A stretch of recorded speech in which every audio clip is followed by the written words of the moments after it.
Hello and welcome to Millennium News Hour. I am Tanziba Nawreen. In today's bulletin, we will present top and trending news from across the nation and the world. Let's begin with the headlines of the day.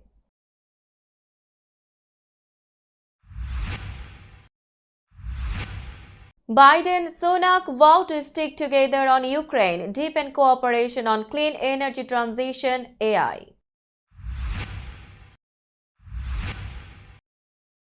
Religious U.S. broadcaster Pat Robertson dies at 93.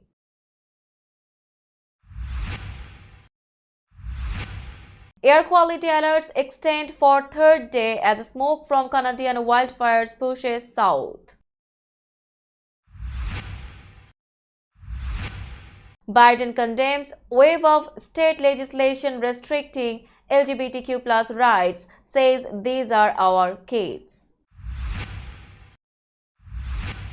Trump braces for possible federal charges after being warned he is a target of documents probe. California Governor Gavin Newsom proposes constitutional amendment to tighten access to guns. U.S. Supreme Court rules in favor of Alabama black voters.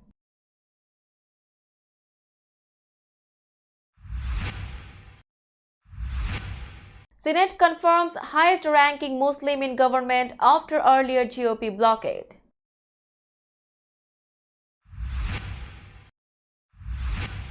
"23 freight cars, new vehicles heavily damaged in train derailment in northern Arizona." Canada's Trudeau pans Google and Meta for bullying to stop bill.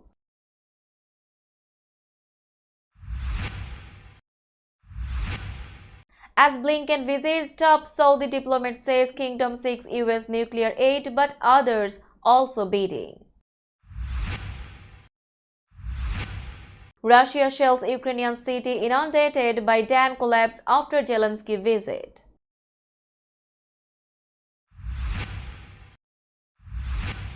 Knife attack at park in French Alps critically wounds 4 young children as people cry for help. US says it has suspended all food aid to Ethiopia after investigation finds widespread theft. Messi ends Barca homecoming saga.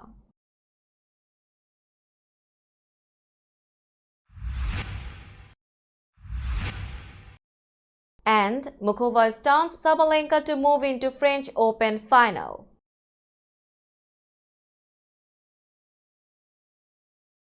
You were listening to headlines, now news in detail. President Joe Biden and British Prime Minister Rishi Sunak on Thursday reiterated their commitment to help Ukraine repel Russia's ongoing invasion, while agreeing to step up cooperation on clean energy and emerging technologies like artificial intelligence. The leaders said they came to agreement on a new 21st century partnership that includes bolstering cooperation between the two countries on clean energy transition, development of emerging technologies, and protecting technology that is critical to national security. The leaders' wide-ranging talks at the White House also covered China, economic security, a new critical minerals agreement, and more. Biden and Sunak have already had 4 face-to-face meetings since Sunak became Prime Minister in October, but the talks in Washington offered the two leaders a chance for their most sustained interaction to date. "We will put our values front and center," Biden said as the two leaders sat down for talks in the Oval Office. The U.S. president later added at a joint news conference that there was no issue where our nations are not leading together. "We discussed how we can continue to adapt and upgrade our partnership to ensure our countries remain on the cutting edge of a rapidly changing world," Biden said. Sunak reflected on the significant conversations their respective predecessors have had over the years in the Oval Office and acknowledged that both he and Biden were facing their own daunting moment. The visit to Washington is Sunak's first since becoming Britain's Prime Minister in October. Pat Robertson, a religious broadcaster who turned a tiny Virginia station into the Global Christian Broadcasting Network (CBN) and helped make religion central to Republican Party politics in the United States through his Christian Coalition, has died. He was 93. Robertson's death on Thursday was announced by his broadcasting network. No cause was given. Robertson's enterprises also included Regent University, an evangelical Christian school in Virginia Beach, the American Center for Law and Justice, which defends the religious rights for Christians, and Operation Blessing, an international humanitarian organization. He also tried to run for president. For more than a half-century, Robertson was a familiar presence in American living rooms, known for his 700 Club television show and, in later years, his televised pronouncements of God's judgment, blaming natural disasters on everything from homosexuality to the teaching of evolution. Officials warned residents to stay inside and limit outdoor activities Thursday as a thick, hazardous haze of wildfire smoke loomed over daily life for millions of people across the US and Canada for a third day and was expected to persist as long as the weekend.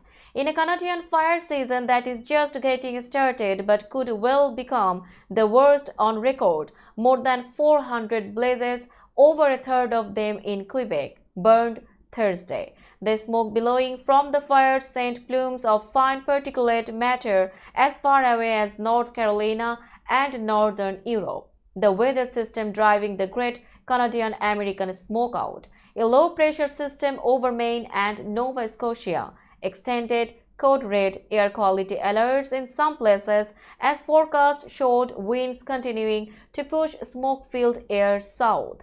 U.S. National Weather Service meteorologist Brian Ramsey said that means the smoke will probably be hanging around for a few days.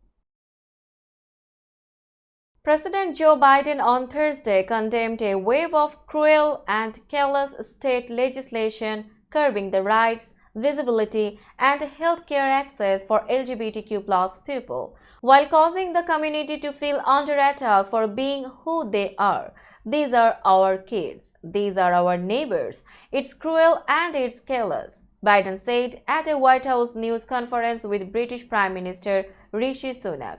It matters a great deal how we treat everyone in this country, Biden commented hours after the White House postponed a large Pride Month celebration with thousands of guests Thursday night on the South Lawn because of poor air quality from hazardous air flowing in from Canadian wildfires. He called on lawmakers to pass legislation protecting the civil rights of LGBTQ+ individuals. Congress must pass the Equality Act and send it to my desk, Biden said of a legislative measure he had named a top priority during his 2020 campaign.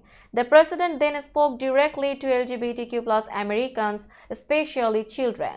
You are loved, you are heard, and this administration has your back, he said. Biden also described new initiatives the administration announced Thursday to protect LGBTQ+ communities from attack, help young people with mental health issues and homelessness, and counter book bans, though the effects may be limited. Thousands of guests had been invited from around the country for an evening filled with food, games, and other activities on the South Lawn. Queen HD, the DJ, was handling the music, and singer Betty, who was on tap to perform. Former President Donald Trump and his aides are bracing for a potential indictment in the classified documents investigation as prosecutors handling the probe were spotted Thursday at a Miami courthouse where a grand jury has been hearing from witnesses. The former president's lawyers have been told he is a target of the investigation, the clearest indication yet that criminal charges could be coming soon, according to one person familiar with the matter. In an effort to get ahead of a potential indictment, aides over the last 2 days have been reaching out to Trump allies in Congress to be prepared to go on television and offer defenses of the former president, according to another person familiar with the matter. Both people requested anonymity to discuss matters related to the secretive grand jury process. Meanwhile, a grand jury in Miami heard from at least one additional witness this week, a former top aide to Trump, as signs continued mounting that prosecutors were building toward a potential indictment related to the handling of hundreds of classified documents at Trump's Florida home, Mar-a-Lago.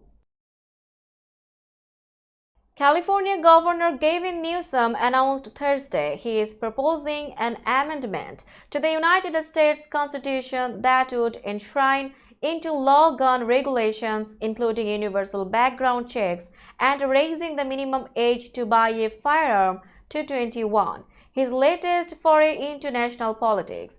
Newsom's proposed 28th Amendment would also institute what he called a reasonable waiting period for all gun purchases and ban assault rifles throughout the country. The gun lobby says we can't stop the carnage America now experiences every day without violating the Second Amendment.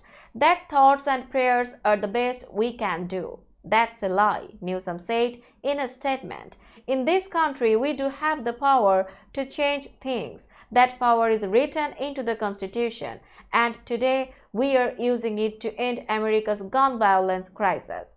His speech for an amendment to the U.S. Constitution will be an uphill battle. A new amendment has not been added since 1992.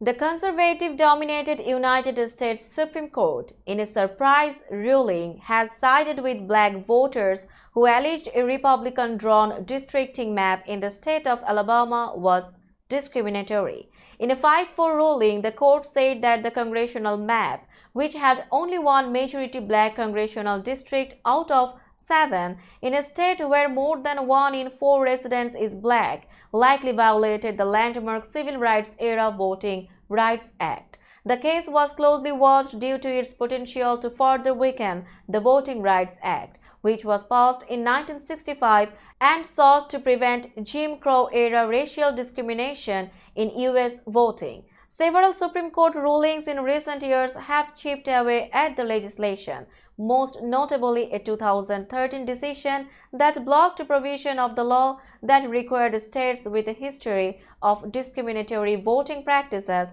to face federal review of new laws and procedures. On Thursday, the American Civil Liberties Union hailed the latest ruling as a huge win for black voters in Alabama, saying the challenged map had diluted black political power. Chief Justice John Roberts and Justice Brett Kavanaugh joined with the court's liberals in the majority decision. The Senate on Thursday confirmed Delaware Said as Deputy Administrator of the Small Business Administration, ending more than 2 years of delays after a blockade by Republicans in the last Congress. Said will be the highest-ranking Muslim official in the U.S. government. Republicans on the Small Business Committee had blocked his nomination, citing the agency's payouts to abortion providers and other reasons. President Joe Biden had first nominated the Pakistani-born businessman to the position in March 2021, and he renominated him this year in the new Congress. Said was confirmed 54-42 Senate. Ben Cardin, a Maryland Democrat who chairs the Senate Small Business and Entrepreneurship Committee, said ahead of the vote that the position of Deputy Administrator at the SBA has been vacant for nearly 5 years, over 2 presidential administrations. Authorities are trying to determine the cause of a freight train derailment in northern Arizona that heavily damaged 23 cars and a load of new vehicles. Coconino County Emergency Management officials said the derailment occurred around 11:20 p.m. Wednesday east of Williams, which is 33 miles west of Flagstaff. They said the BNSF train cars were carrying a variety of new cars, vans and trucks. Photos from the derailment scene showed heavy damage to many vehicles and freight cars, white vans poking out of other damaged rail cars, and an upside-down vehicle crushed under another freight car. County Emergency Management officials said cleanup was already underway Thursday morning. There was no immediate word from Texas-based BNSF Railway about the derailment. There have been a rash of train derailments across the country in recent months, deepening concerns about rail safety in the US. Now it's time for global updates.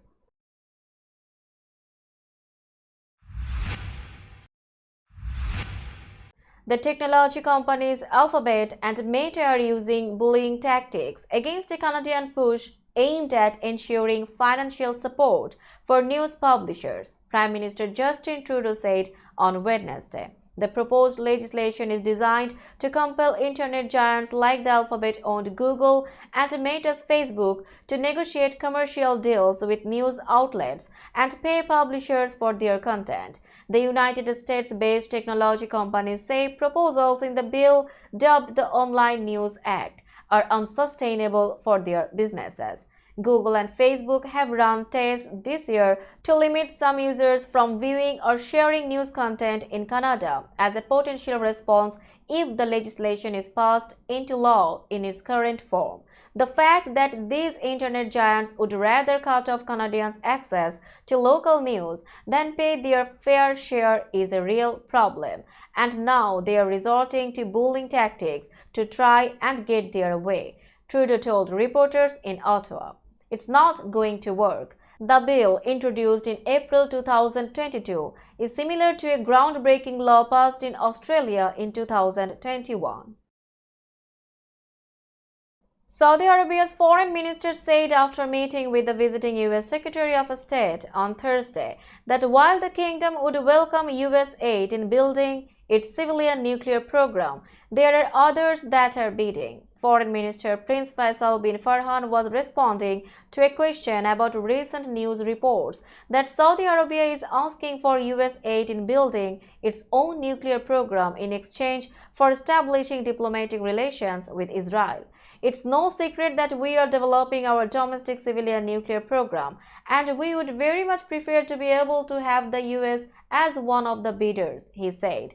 Obviously, we would like to build our program with the best technology in the world. Prince Faisal went on to say that normalization with Israel would have limited benefits without finding a pathway to peace for the Palestinian people. He did not say whether the nuclear issue is linked to normalization. The exchange came at the end of a two-day visit to the kingdom in which U.S. Secretary of State Antony Blinken met with senior Saudi officials, including the country's de facto leader, Crown Prince Mohammed bin Salman, and co-hosted a meeting of the global coalition fighting the Islamic State group. The United States has been forced to recalibrate its decades-long alliance with Saudi Arabia, as the oil-rich kingdom seeks to transform itself into a global player untethered from Washington. Russian forces Thursday shelled a southern Ukrainian city inundated by flooding in a catastrophic dam collapse, Ukrainian officials said, forcing a suspension of some rescue efforts hours after President Vladimir Zelensky went to the area to assess the damage. The fresh fighting returned security issues to the region. 2 days after the collapse of the Kakhovka Dam on the Dnieper River set off a scramble to evacuate residents in dozens of flooded areas and get aid to those still there. Officials on both sides said at least 14 people were killed in the flooding. Thousands are homeless and tens of thousands are without drinking water after the collapse. Kiev accused Moscow of blowing up the dam and its associated hydropower plant, which the Kremlin's forces controlled, while Russia said Ukraine bombarded it.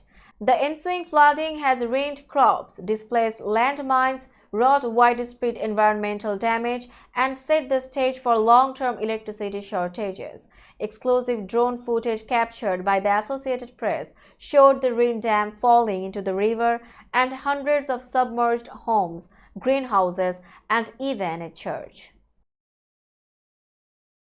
As bystanders screamed for help, a man with a knife stabbed four young children at a lakeside park in the French Alps on Thursday, assaulting at least one in a stroller repeatedly. The children between 22 months and 3 years old suffered life-threatening injuries, and two adults also were wounded, authorities said. The helplessness of the young victims and the savagery of the attack sickened France. A suspect identified by police as a 31-year-old Syrian was detained in connection with the morning attack in the Alpine and lakeside town of Annecy. French Prime Minister Elisabeth Borne said he had refugee status in Sweden. Witnesses reported scenes of terror as the man roamed the park, ambushing victims with his blade. "I said to the police, 'Shoot him, kill him. He is stabbing everyone.'" Anthony Le Tellic, a former professional soccer player who was jogging when he came across the attacker, said. Lead prosecutor Line Bonnet Matthew said the man's motives were unknown but did not appear to be terrorism-related. He was armed with a folding knife, she said. The United States Agency for International Development said Thursday it has suspended all food aid to Ethiopia, Africa's second most populous country, after an internal investigation found aid intended for millions of hungry people there was being diverted on a widespread scale. While the agency's statement did not say who was responsible for the theft, agency head Samantha Power, in briefing the Senate Foreign Relations Committee earlier this spring on initial discoveries of massive theft of food aid in Ethiopia's northern Tigray region, said the theft appeared to involve collision between parties on both sides in a government conflict with rebels there. Power at the time called her agency's delay in detecting the widespread and coordinated theft of aid there a systematic failure by her agency. The US is the biggest single donor to Ethiopia, providing $1.8 billion in humanitarian assistance, including food aid, in the 2022 fiscal year. In total, 20 million people across Ethiopia rely on aid because of conflict and drought, out of a total population of about 120 million. Now it's time for business news.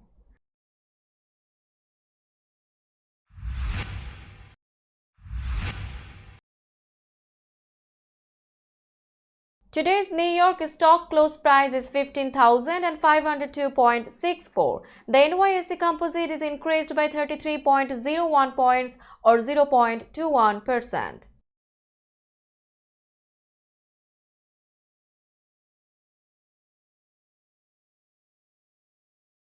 Tokyo stock close price is 31,641.27. The Nikkei 225 index is decreased by 272.47 points or 0.85%.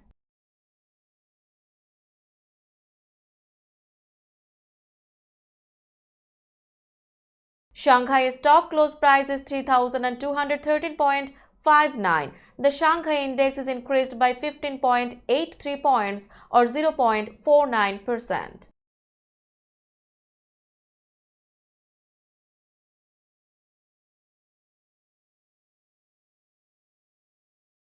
Hong Kong stock close price is 19,299.18. The Hang Seng index is increased by 47.18 points or 0.25%.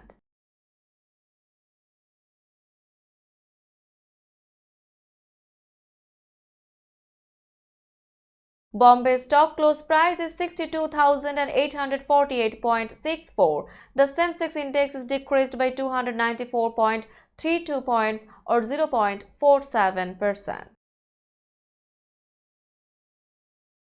Let's have a look on today's sports stories.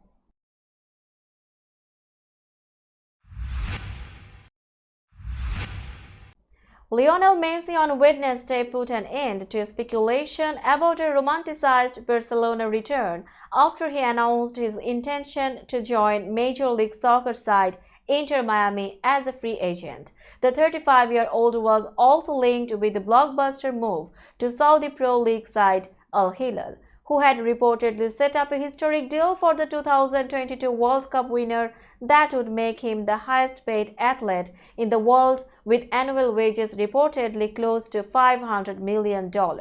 While he will receive a far lower salary in Miami, the deal will likely include the option to purchase a percentage of an MLS team upon the end of his time as a player, the same kind of stipulation that led to David Beckham buying a portion of Inter Miami for just $25 million.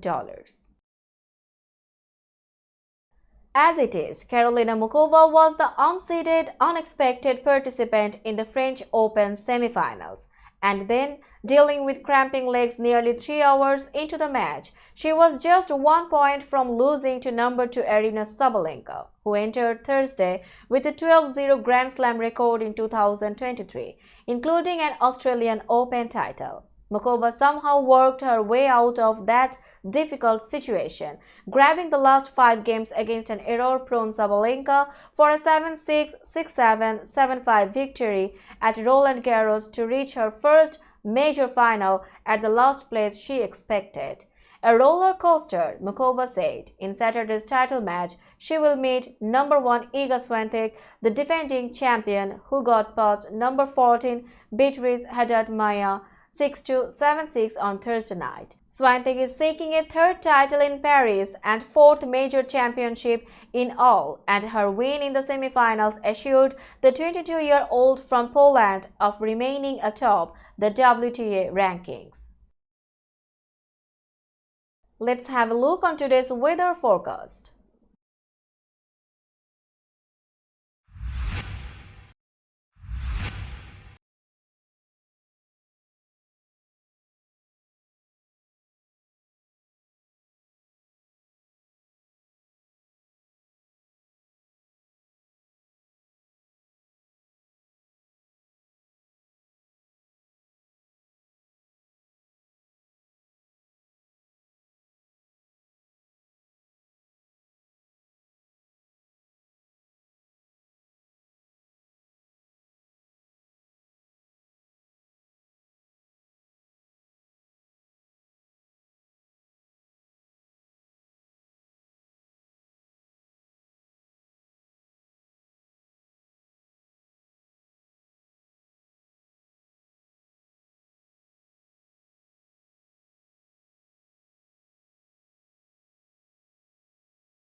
That's all in today's news. Keep watching Millennium News 24 for latest update. Millennium TV USA and Millennium News 24 network is transmitted and available to be watched free for all at TVs such as Sony, Samsung, LG, Roku TV, Amazon TV and Apple TV, and also in all European countries and Australia available with the Sky Network, Worldwide Jadoo TV, Radiant IPTV, Worldwide Jago BD Network and Horizon Satellite globally. Stay connected with us for all types of informative and entertainment program. Thank you.